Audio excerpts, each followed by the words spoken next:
Kalau kemudian dalam praktek pemerintahan itu seakan-akan diciptakan ada menteri utama, ada menteri yang seakan-akan ya prime minister itu, perdana menteri lah apa seperti itu ya, bahkan menteri atasi segala urusan. wah, semuanya lah itu. Ini kan keliru. Baik suara partai, ya partai politik, suara-suara elemen masyarakat, suara melalui yang disampaikan oleh Bung Refli juga, gitu ya. Ini kan harus menjadi pertimbangan. Kalau kemudian ya diingatkan cuek bebek, ya bebal namanya. Yeah. Kalau besi yang baik, baja yang baik, ya baja yang tebal. Yeah. Penguasa yang tidak baik kan penguasa yang bebal. Tapi yang lain juga di luar PDI, terus teman-teman yang di luar parlemen juga menyuarakan yang sama gitu. Nah kalau ini masih tetap dipertahankan pola begini kan semuanya juga jadi itu tadi kredibilitasnya ya apalagi gitu loh. Udah diingatkan ya lama-lama kan publik nggak percaya dong. Itu lagi gitu.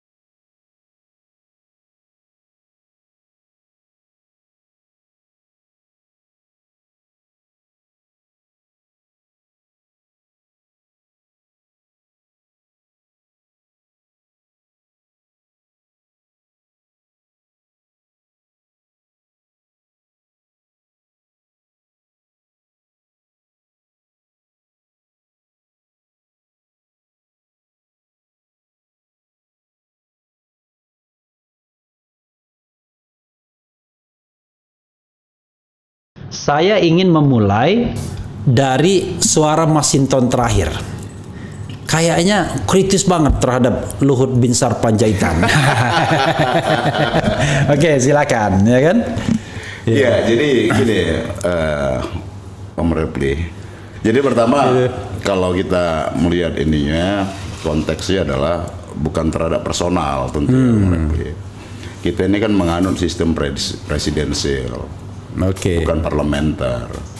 Kalau kemudian dalam praktek pemerintahan itu seakan-akan diciptakan ada menteri utama, ada menteri yang seakan-akan ya prime minister itu, perdana menteri lah apa seperti itu ya, bahkan menteri atasi segala urusan. wah, semuanya lah itu. Nah, ini kan keliru gitu. Satu ya kredibilitas kolektif kabinet itu apa dong gitu ya. Kan harusnya kelihatan nih Masinton belum panas nih kayaknya, masih mikir-mikir jawabnya. Menteri itu kan ya bisa diperankan lah. Itu satu, soliditas di kabinetnya juga terjaga, kemudian kinerja masing-masing menteri juga terjaga. Nah, Om Refli, bahwa kita ini bukan menganut sistem parlementer. Parlementer itu perdana menteri ya dibentuk oleh parlemen, dia memperoleh mandat rakyat hasil pemilu. Nah ini kan kacau, iya kan? Ini yang diangkat oleh presiden, nggak ada mandat langsung dari rakyat, ya. Kemudian mengurusi banyak hal, dan presiden jadi urusannya persoalan ya seremoni dan simbolik aja jadinya. Nah pertanyaannya menteri-menteri lain kemana? Kan gitu. Nah itu yang menurut kita ini aneh. Baru ini terjadi ya, satu menteri mengurusi segala urusan itu seperti itu. Tapi persoalannya Bung Masinton ya, saya panggil Bung karena saya bilang kalau Bung itu masih punya peluang jadi presiden. Amin. Karena Bung ya kan, kalau Bang paling DKI ya kan, kalau Mas Solo, kira-kira begitu ya. Nah, Bung Masinton, tapi kalau orang tanya, loh presidennya kan Pak Jokowi, presiden dari PDIP. Iya, kan tetap harus kita ingatkan dong. Dalam konteks kenegaraan ya harus kita ingatkan. Dalam konteks kepentingan bangsa ini harus kita ingatkan. Mau kawan sendiri pun. Katakan Bung Refli nih kelak menjadi presiden. Amin juga. Ya kita aminkan dong. Iya kan? Bila perlu presiden itu 5 biji. Iya. Terus melakukan hal yang sama yang nggak pas dalam konteks ketatanegaraan kita, tetap harus kita ingatkan. Nah, ini kan perlu diingatkan lah. Tugas kita mengingatkan supaya pemerintahnya nggak melenceng jauh nih dari fungsi ketatanegaraan kita. Nah, saya terpaksa harus setajam-tajamnya. Sudah diingatkan, bahkan kalau tidak salah, beberapa komponen PDIP mengatakan ini di reshuffle saja, ya. Walaupun secara ada yang terang-terangan, ada yang tidak terang-terangan, evaluasi, reshuffle macam-macam, terutama terkait dengan big data, kira-kira begitu kan. Tapi yang terjadi, Presiden Jokowi again dan again memberikan kepercayaan. Kemarin Dewan Air, sekarang Dewan Minyak Goreng. Saya rasa bukan hanya PDI ya, Iya. tapi yang lain juga di luar PDI, terus teman-teman yang di luar parlemen juga menyuarakan yang sama gitu. Nah kalau ini masih tetap dipertahankan pola begini kan semuanya juga jadi itu tadi kredibilitasnya ya apalagi gitu loh. Udah diingatkan ya lama-lama kan publik nggak percaya dong. Itu lagi gitu. Bung Masinton, seandainya, dan ini sudah terjadi sesungguhnya ya, peringatan PDIP itu tidak digubris oleh Presiden, apa yang akan terjadi dan apa yang akan dilakukan oleh PDIP? Itu apa ya? Ya kalau sikap kami ini kan tergantung dari sikap partai secara kelembagaan. Oke. Nah, tentu penugasan menteri itu prerogatif presiden. Iya. Tapi meskipun itu prerogatif presiden, kan juga harus mendengar dong suara-suara di luar istana itu. Iya. Baik suara partai, ya partai politik, suara-suara elemen masyarakat, suara melalui yang disampaikan oleh Bung Refli juga gitu ya. Ini kan harus menjadi pertimbangan. Kalau kemudian ya diingatkan ya cuek bebek ya bebal namanya. Iya. Iya kan? Kalau besi yang baik, baja yang baik ya baja yang tebal. Iya kan? Iya. Penguasa yang tidak baik kan penguasa yang bebal. Luar biasa. Berpantun pula dia ya kan. Harap dimaklum dari Sibolga ya kan. Jadi datang dari Sibolga ke Jakarta ya kan. Membawa raga tapi pulang bawa harta. Pergi bawa raga pulang bawa harta. Amin. Dari Sibolga ke Jakarta, pergi bawa raga pulang bawa harta. Itu penting itu untuk orang Sibolga ya. Untuk orang Sibolga.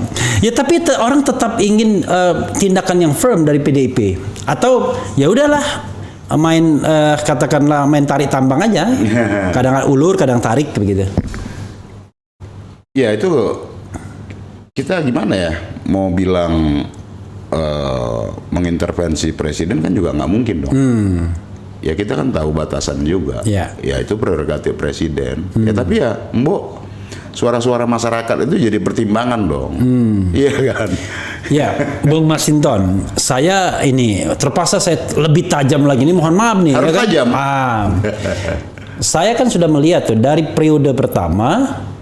Ada 3 orang yang quote unquote tidak terlalu diterima oleh kalangan PDIP. Ya kita frankly speaking kan pendidikan publik juga kan. Yaitu 1 Luhut Binsar Panjaitan, kedua Rini Sumarno, dan ketiga Andi Wijayanto. Sebutan kepada mereka trio macan. Kira-kira begitu. Ya kan? Nah, dari ketiganya Rini Sumarno sudah diusulkan untuk diberhentikan menggunakan prerogatif presiden. Waktu itu Rieke Diah Pitaloka yang tanda tangan kan? Oke, sebagai ketua pansus waktu itu. Dan konon yang tanda tangan wakil dari pimpinan DPR itu Fadlizon karena waktu itu Setia Novanto kagak ada. Oke. Tapi sampai akhir masa jabatan cuma dilarang di DPR saja, tapi 1 periode selesai.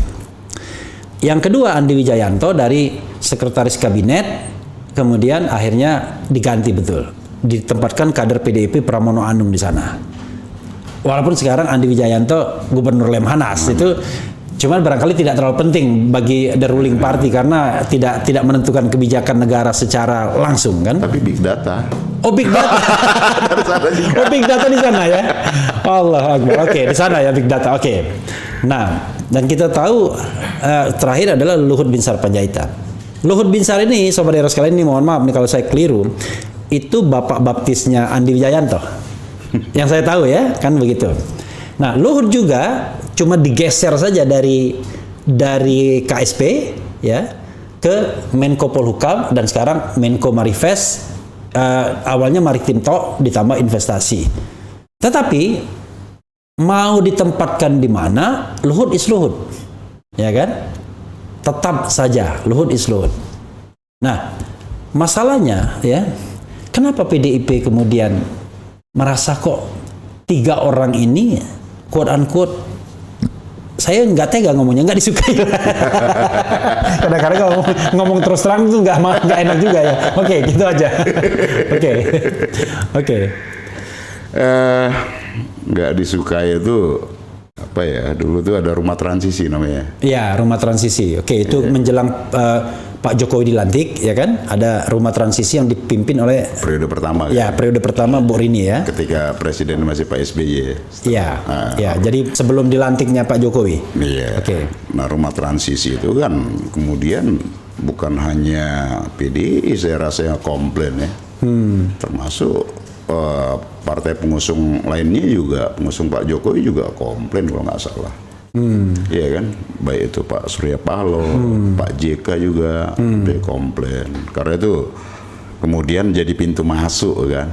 Oke. Buat mengendorse banyak kepentingan lah di situ. Rumah transisi. Oke. Jadi maksudnya kita melihat gejala itu dan kemudian kan ketika pembentukan kabinet apa segala macam, nah itu kan lebih banyak semacam dari situ tuh pintunya. I see. Jadi intinya adalah yang capek partai politik, tapi orang lain yang menikmati, kira-kira begitu. Kira-kira pintu begitu lain. Ini harus jelas ya, harus jelas ya. Oke. Ya, jadi tetapi masalahnya adalah di antara 3 orang ini ya yang sama sekali tidak eksis sekarang Bu Rini ya. Bahkan Bu Rini sendiri kesannya tidak cawe-cawe lagi, nggak tahu kalau di belakang ya. Nah, tapi 2 orang ini masih eksis dan kalau tadi dikatakan big data di sana, wah ini tambah kuat. Jangan-jangan. Gimana tanggapannya? Lah iya, mungkin saya nggak tahu. Presiden butuh orang kepercayaan kali, ya kan, sehingga percaya terhadap orang yang sama terus. Yeah. Dan kemudian Presiden butuh orang yang bisa diandalkan untuk mengeksekusi banyak program kali kan. Mungkin saja seperti itu. Tapi kan lagi-lagi ini kan organisasi pemerintahan demokrasi. Dalam era demokratis ini nggak ada lagi sistem yang namanya prak cepat apa begitu. Ya kan, kalau dalam organisasi militer mungkin ya hierarki komando begitu, mungkin cara itu efektif.